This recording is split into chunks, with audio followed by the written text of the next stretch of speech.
The Blue Jackets just finished up another practice at the Ohio Health Ice House right behind me as the Blue Jackets are getting ready to return to NHL action following the Olympics next week. Now, the best part about these practices is that Marian Gaborik has been involved in a full capacity. Gaborik has missed most of the year with a couple of different injuries. The hope is, coming out of this Olympic break, he is going to be healthy, he's going to be rejoining the lineup, and finally the Blue Jackets will have that lineup together that they envisioned coming out of the summer and going into the start of the regular season. Now, the Blue Jackets will restart the season just 1 point out of a wild card playoff spot in the NHL and 3 points out of the third and final guaranteed playoff spot in the Metropolitan Division. And the Blue Jackets won't be able to waste any time. They need to get off to a very quick start because that first game coming out of the break is going to be a road game, and it's going to be at New Jersey against the Devils. And the Devils are a team that are pushing to try to get into one of those top 3 spots, just like the Blue Jackets are. After that game against the New Jersey Devils, the Blue Jackets are back at home here at Nationwide Arena for the first time in a month,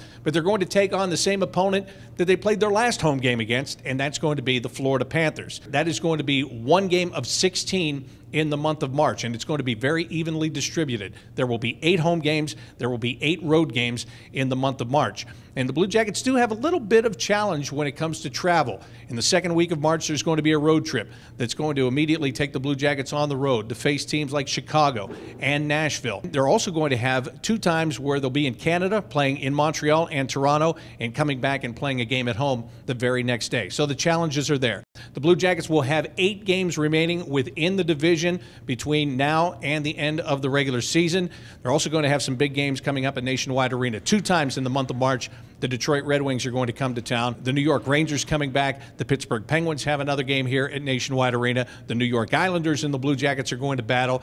The Blue Jackets will be getting their 4 Olympians back: Sergei Bobrovsky, Fedor Tutin, Nikita Nikitin, and Artem Anisimov. They all played for Team Russia. They had a disappointing tournament in the Olympics. They had an earlier exit than they would have liked. I would expect those 4 guys are going to come back with a lot of determination. Head coach Todd Richards has been with Team USA on that bench with Dan Bilesma. He's going to be energized coming back to get things going again. So a lot of exciting times coming up at Nationwide Arena. Again, the Blue Jackets return to action on February 27th on the road in New Jersey. They'll be right back here on March the 1st to take on the Florida Panthers. That's a special face-off at 2 o'clock in the afternoon. Great day to bring the families out to Nationwide Arena and get this final stretch going as the Blue Jackets make a charge for the playoffs. For Jackets TV, presented by Ohio Health, I'm Bob McElligott.